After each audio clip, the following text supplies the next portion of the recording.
Well, there obviously the ongoing genocide continues, the escalation continues inside of Gaza. I believe today at least 53 people have been killed, if I'm not mistaken. I'm trying to get the exact thing in front of me, and a number in Gaza City where there is an ongoing escalation. I'm sure many people have seen the collapsing of buildings and things like that are happening. So to get into all of this and maybe a little bit more, we are very happy to be joined once again by Jon Elmer, who's a contributing editor at the Electronic Intifada. Jon, thank you so much for being back with us. Thanks for having me back on, guys. Well, Jon, I want to start with, Israel's goal here in ramping up in Gaza City, because of course the way they present it is we're preparing to ramp up to go in to take out the last stronghold of Hamas in Gaza. And I feel like we've heard that, many different times. And then I saw this little side comment maybe about a week and a half ago from some IDF official who was like, well, we expect about 10,000 fighters to escape before we even get in there. So almost sort of suggesting from the very beginning, well, we can't really defeat these people. And it just makes you wonder, what is there a military objective here? Is it just pure, collective punishment? I mean, what exactly is going on with this Gaza City op that they're engaging in and preparing? No, I don't think there is a military objective. They're not going to achieve their military objective. They haven't done that in any of their previous operations. They already said that they had conquered Gaza City back in November and December of 2023. It's a war on civilians. And the main objective that they're trying to achieve is to have Gaza City turn into what Rafah now looks like, which is completely flattened, ethnically cleansed, destroyed. Netanyahu said it himself a number of times that the goal is to make it so that Palestinians have nowhere to go home to in Gaza. And that's what they've been doing.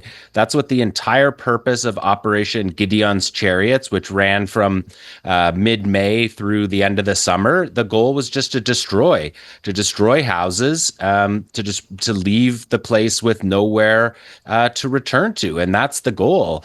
The fighters don't leave Gaza City. I mean, we've seen this now in every single place that Israel has gone back in multiple times. They're fighting in the Zaytun neighborhood of Gaza City for the seventh time. The fighters don't move around from location to location. They're in territorial battalions, and they stay and wait until the fight comes to them in their areas of operation. When the fight was in Khan Yunis in the past couple of months, we saw the Khan Yunis Brigade carrying out that resistance. In Gaza, we're going to see the Gaza Brigade carrying out that resistance. In Jabalia, we're seeing fierce resistance from the Jabalia Brigade. So this is how Qassam has fought. They don't flee, definitely not in numbers like 10,000. The people who flee are the people who are trying to stay alive during a genocide. And we see, getting Gaza City to leave the first time back in October of 2023 was a disaster. But back then, people had cars, they had fuel, they had currency, the roads existed. To do this all over again now, 23 months, coming up on 24 months into the genocide, is an absolute catastrophe. It's just devastating. There's no currency, there's nowhere for people to go. The tent camps are all full in the south. It's a real tragedy. I mean, we're 706 days into this, and sometimes there's no words to describe it. I mean, look at what you're seeing on your screen right now, dropping entire towers and bragging about it. Netanyahu went to an air base with the Israeli Air Force and bragged about dropping 50 of these towers in 48 hours. That's what he chose to say to celebrate his Air Force at an air base. It's just unbelievable cowardice. They don't fight the resistance. They destroy the civilian life as a punitive measure for Palestinians resisting and continuing to exist throughout this genocide. Yeah, it's really horrifying. And, I wanted to kind of, the military objectives, they're not meeting them. And it's really just pure terror against civilians to get them to never come back and give them nothing to come back to.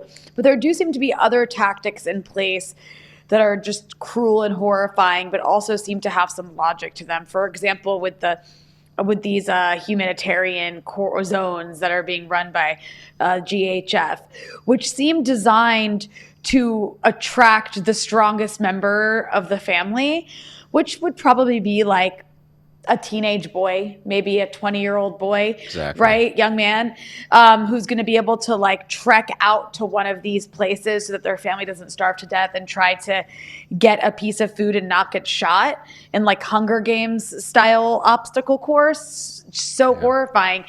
But this does seem designed to try to kill off the strongest people, meaning those who could be the strongest potential fighters. And maybe that's me just speculating, but that's what I see happening there.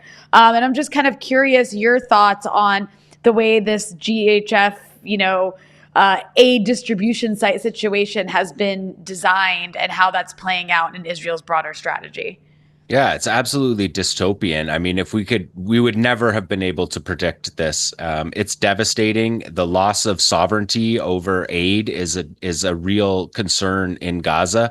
The United Nations and the services that were delivered through UNRWA for the refugees was dignified. It was organized. It delivered to the families that needed it. It delivered to them in more than 400 sites. They were delivered to. People got a text message that in the war, before the war, it functioned perfectly. But even in the war, they had 400 sites. They would send messages to the families, what time to come. It was dignified. It was sovereign. And this GHF is just it's unbelievable. Like you said, it harkens to some of the worst movies that you've seen. To have people come walk miles through a shoot to kill zone, and then be corralled into these pens in order to get a box of food that's not appropriate for the circumstances in Gaza. People don't have the ability to cook macaroni and cheese. They can't boil water. There's very little water. There's very little firewood. To make what's in those GHF boxes is not nutritious. It's not supplying a family. The GHF gives these numbers of how many millions of meals it's absurd.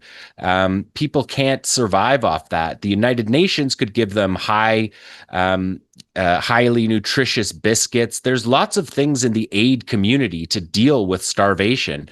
And the GHF is not supplying that. They're supplying Israeli products that come from the Israeli market that benefit Israel. It's a private company that is benefiting the Americans and the Israelis, and it's really undoing decades of service to the Palestinian refugee community, which and the reason why the UN Relief Works Agency for Palestinian Refugees exists. That is their link to the ethnic cleansing from their land when Israel was created. So Israel wants to destroy the United Nations mechanism. It wants to destroy dignity in Palestine and have people in circumstances where they're desperate and have nothing to do but send a family member into these mass murder cages.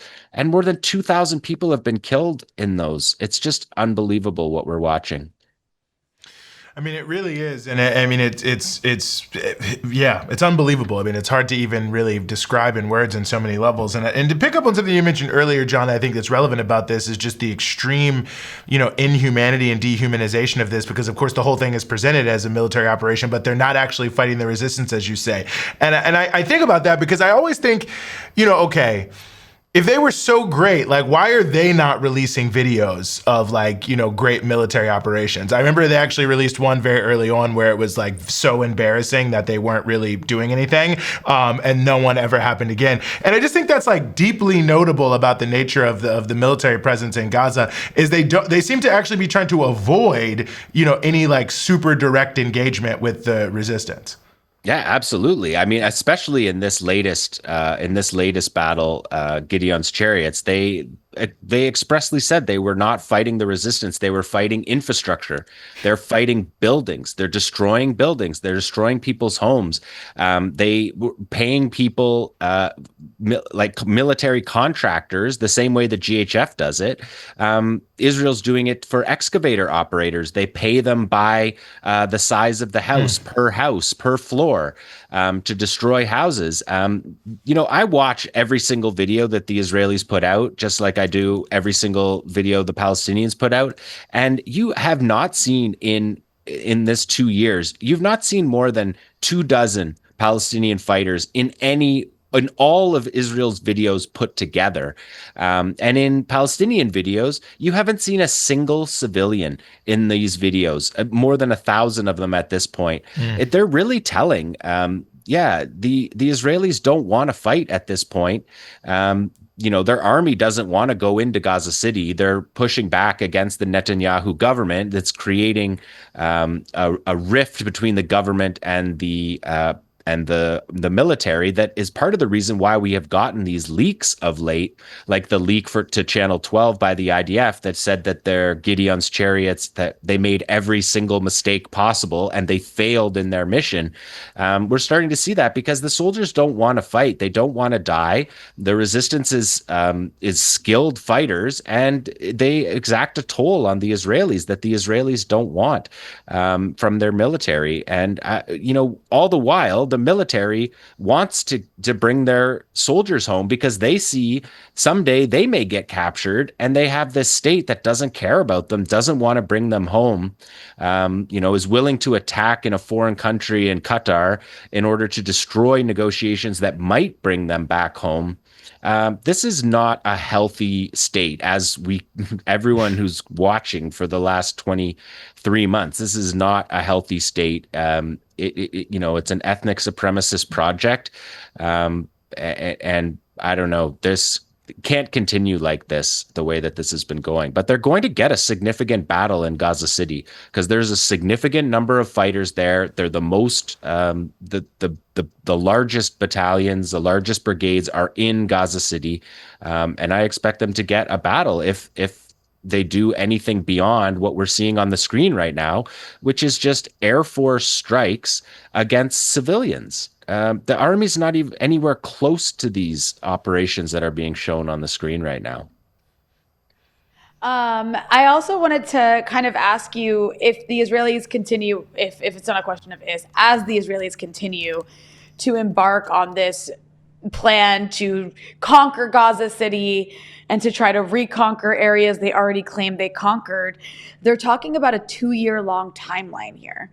And I'm just curious, are we just looking at, until the world says stop, an indefinite genocide scenario where they just keep going and going and going without ever achieving anything other than killing more and more people until there's, in their minds, no one left? I mean, that's a realistic military assessment, that it will take many years because you've been fighting for 2 years and you've not been successful. The areas you fight, you leave. They just pulled out of Khan Yunis today after 4 months in Khan Yunis, saying that they're, taking over Khan Yunis. They leave Khan Yunis. So in order to stay in Gaza City and to attempt to defeat the resistance, it will take years, if it's even possible. And I think that the military at this point knows that and don't want to fight for multiple years. And that's part of the pressure that is between the government and the armed forces. And they're being run by the guy you see on the screen right now. He doesn't care about electoral politics. He's trying to stay in power because if he loses the next election, he goes to jail on corruption charges for probably the better part of a decade. And he's using the Palestinians, who they see as disposable, to carry out the wishes of this single man and his coalition to stay in power of extreme right-wing figures, even beyond the right wing in the U.S. The political spectrum in Israel is even further askew than it is in the United States. Yeah, wow. Well, a lot to see, a lot to follow, a lot to continue to cover. And certainly not only are you watching every video, Jon, but you are breaking them down for us. I hope everyone is checking out the great reports that you're doing on the Electronic Intifada, as well as the live streams that you all are doing there, talking about it all and breaking it all down. And we appreciate you coming here and helping us break it all down. Jon Elmer, contributing editor at the Electronic Intifada. Thanks so much for being with us. Thanks for having me again.